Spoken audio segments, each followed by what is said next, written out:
आगुरी 12 वर्ष धरी किसी आहार करू नथिले मझिरे किछि वर्ष पर हेबे पुणी 9 मास हेब किछि आहार न करी केवल पानी पी साधना करुछंती जणे साधु।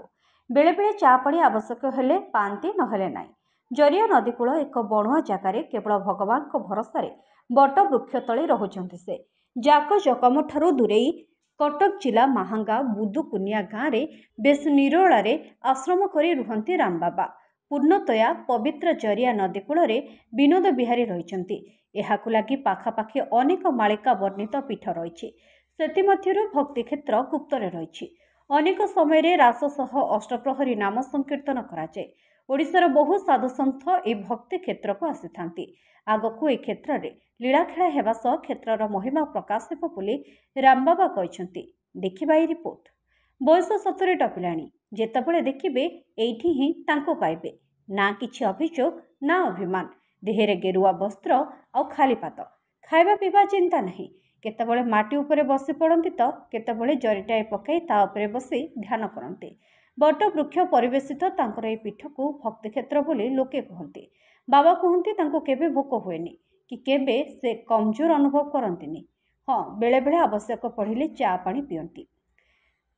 बाबा को दर्शन करने बेले बेले आखपाख अंचल भक्त मैंने एठाकू आसती।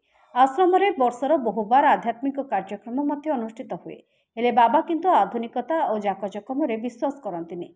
बेस निराडंबर और निरोला जीवन बंचिबाकू भल पाती से। बिना आहार आज भी राम बाबा वृद्ध बयस सेमिति सतेज और भगवत आराधन सेतिकी निष्ठापर। आम परंपरा अलौकिकतार अनेक कथा आपण माने देखिथिबे। अनाहार अनेक साधुसंत एवं भी आराधना करुवा देखा मिले। जदिओ राम बाबा संपूर्ण अनाहार रुहंती कि ना ता स्पष्ट करिहेबनी तथापि तांकर एभଳି आराधना अन्य मानक ठारो तांको पृथक करे। आमे कहूची सत्य आसु। अच्छा असत्य रे ये जो चाली जी ए असत्य किछि होन। अच्छा धर्मटा जय हो। सत्य सनातन धर्म बृहस्पति राजा दिने आसन निराकार। अच्छा धन्यवाद।